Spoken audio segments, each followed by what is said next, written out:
J'ai l'impression d'être à chaque fois touchée de manière encore plus forte et encore plus profonde par les porteurs de projets et par tout ce qui les anime.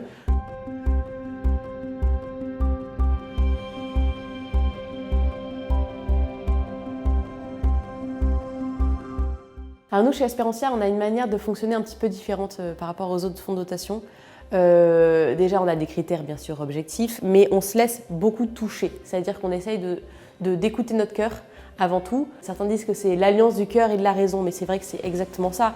On essaye d'être raisonnable, on essaye de faire avec notre tête qui est bien faite et qui est structurée, mais on essaye surtout de créer un lien avec le cœur et de pouvoir se laisser toucher par n'importe quel projet, par n'importe quelle personne qui vient nous voir et qui vient nous parler vraiment de son projet.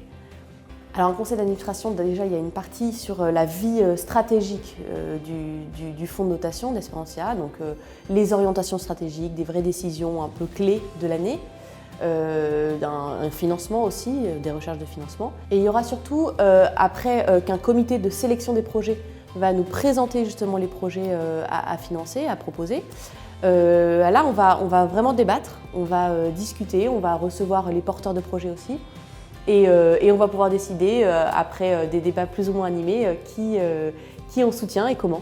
Et ce qui est intéressant chez Espérantia, c'est que le conseil d'administration est vraiment composé de profils très différents, des âges très différents, des métiers différents. Et donc, au même titre qu'on agit différemment aussi dans la société, qu'on a un rôle différent à jouer, on a aussi un rôle différent à jouer au sein du conseil d'administration.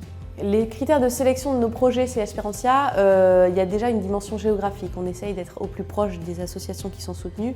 L'idée, c'est notamment de créer une interaction avec les entreprises locales qui sont des donateurs. Après, on n'est pas fermé du tout, hein. C'est la force d'Espérantia, c'est vraiment de pouvoir se laisser toucher par d'autres projets en France et même à l'international. Donc, on est très ouvert, il faut quand même avoir un lien particulier avec ces associations, hein, souvent avec un des administrateurs, mais ça peut se faire très facilement. Bien sûr, il faut que ça rentre dans notre objet, donc objet social d'Espérantia, c'est la réinsertion professionnelle, l'enfance, l'éducation.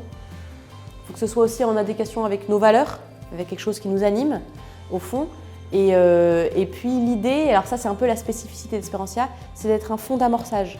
C'est-à-dire qu'on préfère être au début des projets, pouvoir les suivre un petit peu quelques années, mais l'idée c'est de pouvoir être là où personne encore n'est là pour les aider.